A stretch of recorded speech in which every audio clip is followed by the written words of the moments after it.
Welcome to Wellspring on the Air. My name is Mario de Armas, a therapist at Wellspring, and the host of today's show, which discusses families, the dynamics existing within, and the official title is very catchy, Are My Kids on Track? And here to discuss this further, we have Alicia Foss. How are you, Alicia? I'm doing well. Thank you, Mario. Absolutely. You've been on this show before, and we've covered a lot of ground together. But for this particular topic, when we're talking about families and different approaches, it'd be good to unpack that a little bit. But first, why don't you tell us a little bit about yourself? Yes, so it's great to be here. And so I am a therapist, a registered mental health therapist here at Wellspring.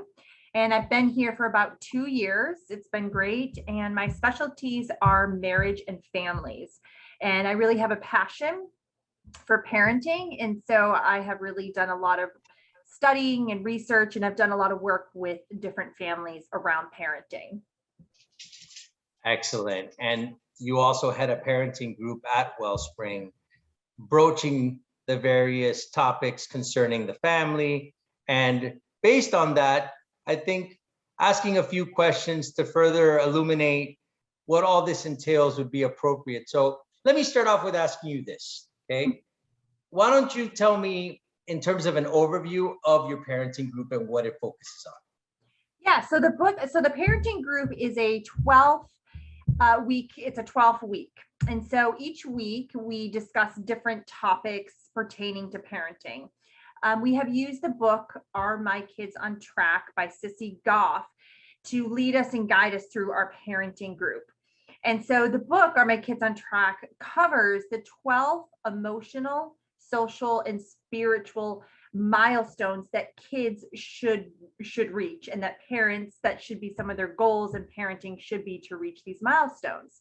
But what I love about this parenting this book, and what I love about our parenting group, is that this book speaks to all age range.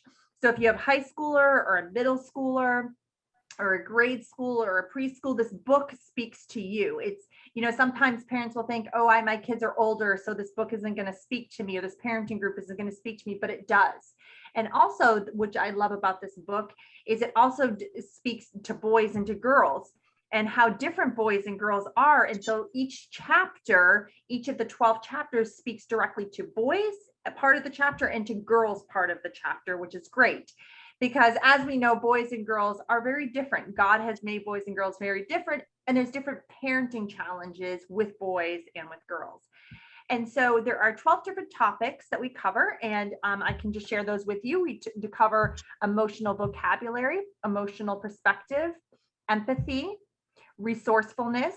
We talk about social awareness. We talk about reciprocity. We talk about ownership, boundaries. And then as far as the spiritual aspect, we talk about foundation, identity, mercy, and meaning. And then we also cover other topics in there. We talk about how to communicate effectively with your kids, how to really understand your kids. So we cover a lot in there. No, and I like that it's all ages. So the different periods of their life, how this is unique to males, this is unique to females, right? Yes. And shedding light, not just for the sake of mental health, but also the spiritual development of the child, the youth. So I like that it's very expansive that way. Yeah, I agree with you, Mario. It is very expansive. And so, because when we talk about boys and girls, or, a lot of times we kind of think, okay, all 4-year-old boys and girls are similar. And there are some similarities, of course. But boys and girls, they develop at different ages. Boys, we tend to notice, develop socially a little bit later than girls. Just the way God made them is that boys develop socially a bit later. They develop a little bit emotional a little bit later than girls. And so really being able to, this book really does kind of talk about the stumbling blocks to getting your child to where they need to be with these different milestones. But they don't just leave it at the stumbling blocks. They give you building blocks. They give you tools to help you guide your child to reach these different milestones.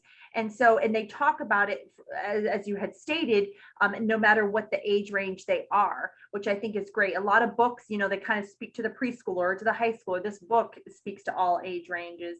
And I find it extremely helpful. As a therapist, I use it all the time when I'm working with families. And I know parents that have done the parenting group in the past have found it extremely helpful. And you mentioned an important word, milestones, right? Yes. Significant moments that you've reached, and then equipping parents for the sake of broaching topics that correspond with those milestones, right? Yeah. So in terms of looking at that, why would you say these milestones are important? So, you know, as therapists, we, you know, definitely see the benefits of children reaching certain milestones, you know, socially, emotionally, spiritually, physically, right? And so I guess I could just talk about one of those milestones, you know, and why it's important is that we see, even just with emotional regulation, we see the benefits for kids to be reaching different milestones. We see that when kids are able to handle and regulate their emotions, that they are happier kids, that they have healthier relationships in school and at home, because they're able to understand how they're feeling. And when they can understand how they're feeling, they can communicate that. So reaching these milestones that we have that are in this book really does give benefits to healthier living, to happier living, to healthier relationships. You know, as a therapist, you know, one milestone is being able to be socially aware. And so one thing that I see is that when, as you know, when boys and girls are able to be more socially aware, they're able to be able to have healthier conversations because they're aware of the person that they're with. They're aware of their emotions and how they're feeling. And that, because when we're not aware of how we're feeling, or when we're not aware of kind of what's going on around us, it causes anxiety. It can bring on depression. And so then we're not able to communicate. So these milestones are really important. And again, you know, even if you have a high schooler or a mid schooler, it's never too late to kind of start working with them on these. You know, I've had adults that I've worked with, and I'm sure you have, Mario, that have come in that maybe a little bit later in life, and they've never really understood how to regulate their emotions. But, you know, as therapists, we can give them the tools and work through it. And, you know, then they're able to start learning how to do that. So it's never too late, no matter the age your kid is at. Well, that speaks to my heart, because middle school was very challenging for me, even more so than high school.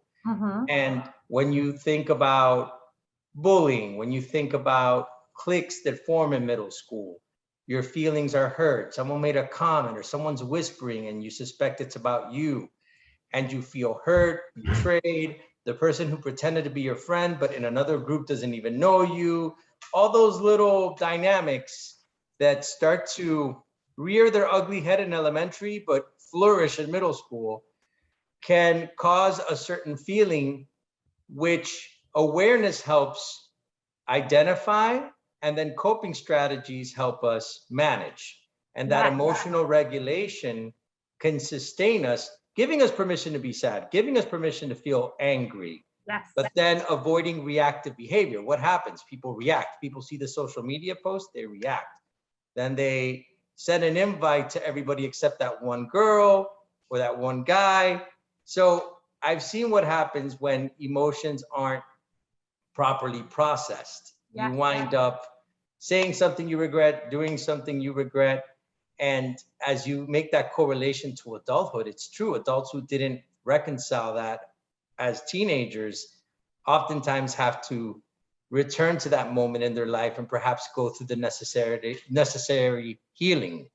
Yes, absolutely, Mario. You're right on. And you do see it, we especially do see it sometimes in mid school, because it's kind of that developmental stage where they're not really, they're kind of changing hormonally and kind of growing. And so there's hormones going on, and developmentally they're, you know, different things are happening. So mid school is a really tough, you know, age, and definitely tough range. But like you said, is for those kids that when they learn how to regulate their emotions, they can respond instead of react, right? Like you just said, I can respond to that and I can deal with that because I understand how I'm feeling, so I can talk to you instead of reacting.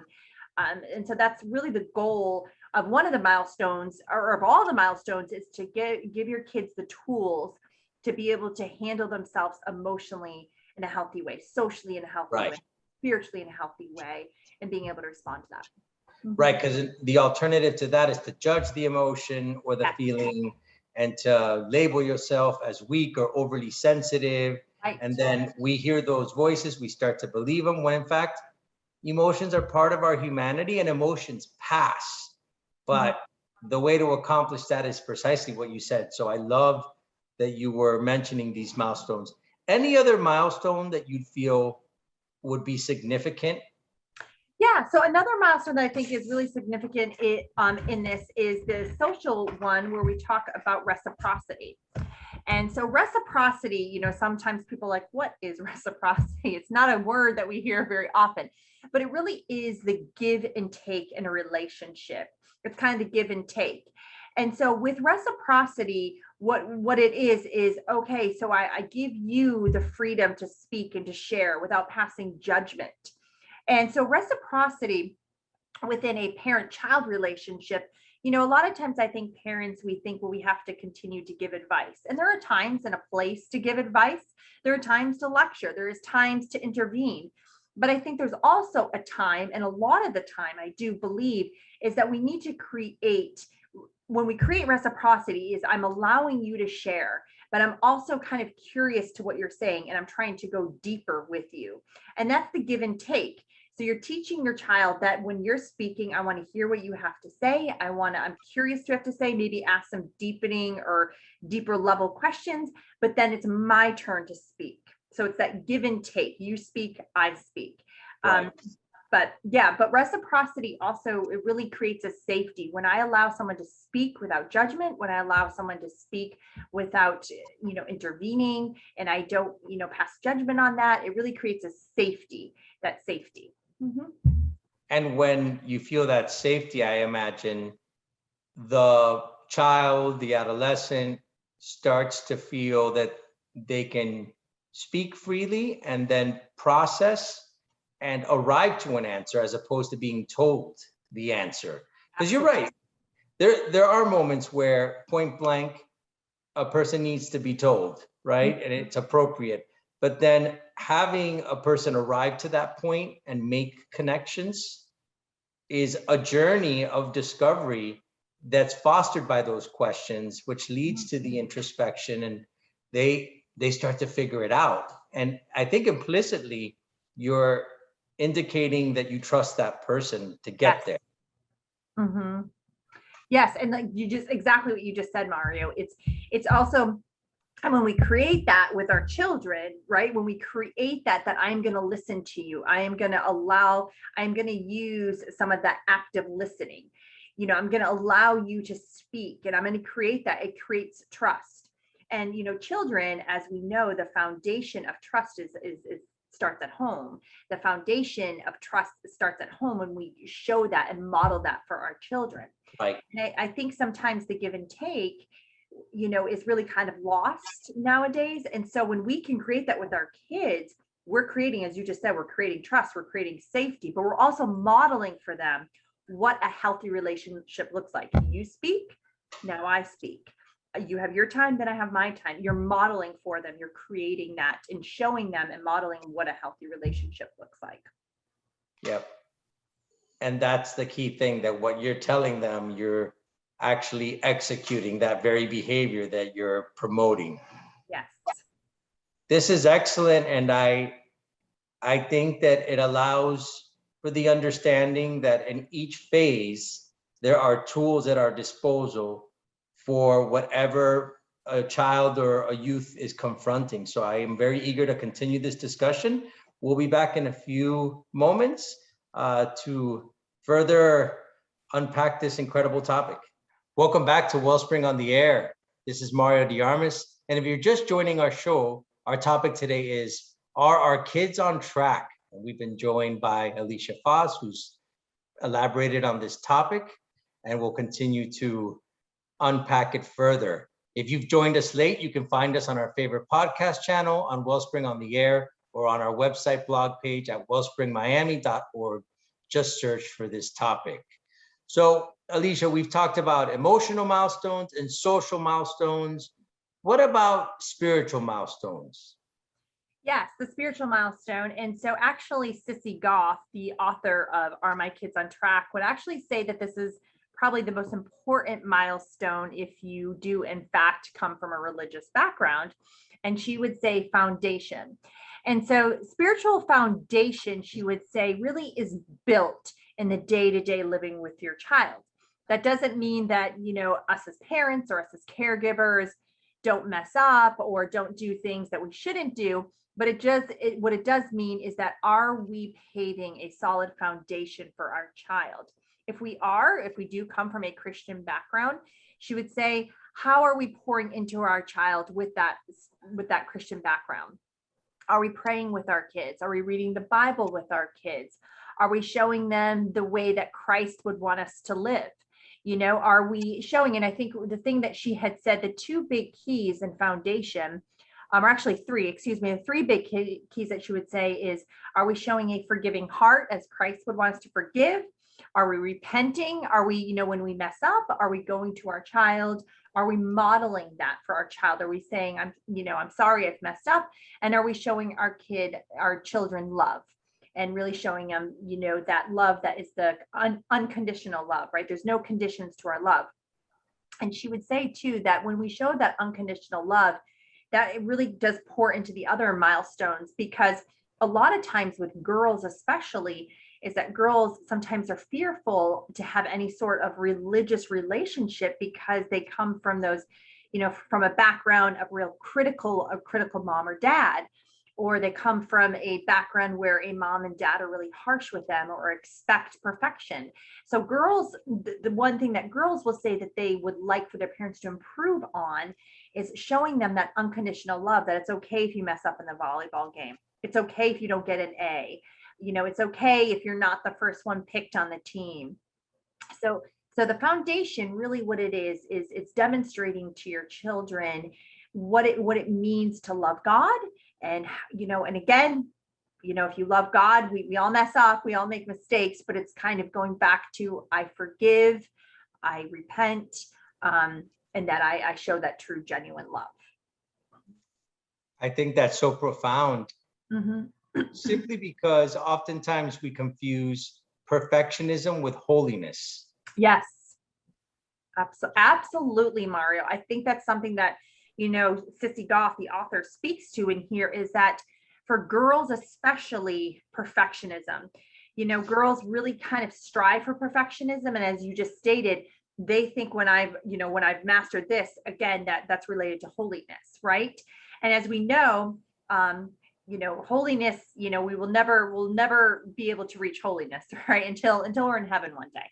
So anyways, so we never will reach that. And so teaching our kids that it's okay to mess up. We're all going to mess up until the day that we die. We are going to mess up. And how we kind of have that holiness is by repenting of that. And, and forgiving ourselves, forgiving if there's another person involved, but modeling that for them. Right. And really this whole book, again, when I when I led the last parenting group, a lot of parents are like, oh my goodness, I can never reach, I haven't even reached these milestones, right? A lot of people say, and I say, a lot of us won't ever get all 12 of these milestones, but it's for us to strive to try to model these the best that we can with what we have. And none of us are perfect, and that's okay. But that's where kind of the forgiveness, going and asking for forgiveness, comes into play, especially with the spiritual foundation. That's right. And when you mentioned modeling earlier, for the sake of getting your child to make those connections and to encourage your child to further reflect, if you're speaking of an unconditional loving God, right, and nitpicking at the same time, then it's incongruent. And suddenly, yes, holding people accountable, imperative, but by the same token, there is room for error while still holding high standards. And like anything else, that balance is so difficult to attain within the pursuit of holiness. And yeah, you messed up, but where's the growing that comes forth from the mistake? Absolutely.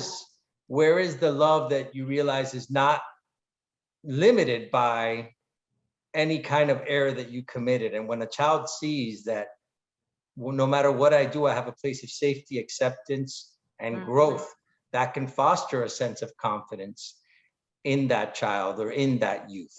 And because you oftentimes see the adversity that children face, and now with social media, it's a hypercritical world. You need a place of refuge where you're told that you're worthy, you're valuable, and these are the tools to get you to confront these tough situations. Yeah, absolutely, Mario. You're right on. And I think that's, one of the goals of this whole book that's weaved into every milestone is just what you said, is that acceptance, is that safety, is that trust. Because how children reach each milestone is by knowing, as you just said, my refuge is at home. There's the safety, there's the acceptance at home. So when the outside world may be, treating me in an unfair or unkind way, I do have that acceptance and safety at home. And to reach each one of these milestones, as Sissy Goff would say, for both boys and girls, one of that is being able to have that safety. And being able to create that safety within the home, and especially with any sort of spiritual thing is being able to create the safety for discussion, because our kids, we can raise them to know the Lord, but kids, they may kind of say, no, I don't believe that. So creating those conversations where they have the safety to create that and to kind of be curious about why they don't or why they do. So, and to meet them where they're at. Absolutely. Because suddenly they feel judged, or that they don't have the liberty to speak their mind, and either there's full out rebellion, or they're suppressing what they really feel. And learning intelligently, this is what they want to hear, so I'll just go ahead and regurgitate the things that I've learned so that they can hear it, but that's not coming from an authentic place. Absolutely. So, yeah, it must be a scary thing, though. It must be a scary thing, because oftentimes relinquishing control is difficult. You want to instill faith and you want to see your child flourish in faith, but then what happens if it's a rigidity, and that faith is associated with rigidity? Right, absolutely. And I think, when we are too rigid as parents, it, really kind of creates for our kids a feeling of, that perfection. Well, if they're rigid, right, we have to stick within this. So I have to kind of be perfect to stay within that. And that really creates for kids feelings of anger and feelings of bitterness, because they know I kind of can't live up to that. There's no way I can stay within that. So giving the kids the freedom to maybe say, okay, I understand that this is what you want, and I understand, but for me, that's very challenging for me to stay within those, within that certain rigidity, right? It's very challenging. Right. So creating those conversations is really important, especially when talking about, spiritual foundation, is kind of going back to those conversations. Yeah, because within that dialogue, the freedom coming from, I could speak my mind and I'm being heard, and then slowly but surely you come to it at your own pace, your own time. So absolutely. Yeah, maintaining that dialogue, that's so powerful, Alicia. And that isn't just a talking point. There's actually a place where this could transpire, which is your parenting group, where you strive to instill these ideas and have these discussions. Yes. So why don't you further elaborate on that, about your parenting group and what the focus is? Yeah, so yes, thank you, Mario. So the parenting group is going to be starting up again in September, on September 7th, which is a Tuesday. So we have one parenting group that will be starting September 7th, which is a Tuesday, and it's from 7:30 to 9, and it runs for 12 weeks, every Tuesday for 12 weeks. And we discuss this book. We go through all the 12 milestones in this book, and we really dig deep into the milestones. And we also don't just stick to the 12 milestones. We kind of, if parents have other stuff that they want to bring to the parenting group, we talk about that. And it's also offered on Thursdays, starting on September 9th from 12 to 1:30. And so again, we're led by the book, Are My Kids on Track by Sissy Goff. And you can go to Wellspring and sign up. You can go online and sign up, and there's a parenting group application there. So I'm really excited. We just finished our last parenting group in May, and it was really, or in June, excuse me. And so the parents really enjoyed it. They really feel like they grew a lot and learned a lot. And they also just enjoyed kind of the fellowship of other parents that are walking through this parenting journey together. So. Excellent, excellent. And thank you so much for the wonderful work you're doing, assisting parents who, with all their hearts, wish to journey with their kids and establish that dialogue, and making sure that faith and sound counseling and all these things are integrated. So the work you're doing is so valuable, and looking forward to talking to you again. Alicia, thank you for joining us. Thank you so much. And thank you for joining our show today. Again, if you joined this program midstream, you can find this show and others on podcasts at Wellspring on the Air and on our blog on wellspringmiami.org. The title of today's show was, Are Our Kids on Track? Encourage us and let us know you are listening by sending comments or questions to ontheair@wellspringmiami.org. It's time to wrap up. This is Mario de Armas with Wellspring on the Air, because hearts and minds matter.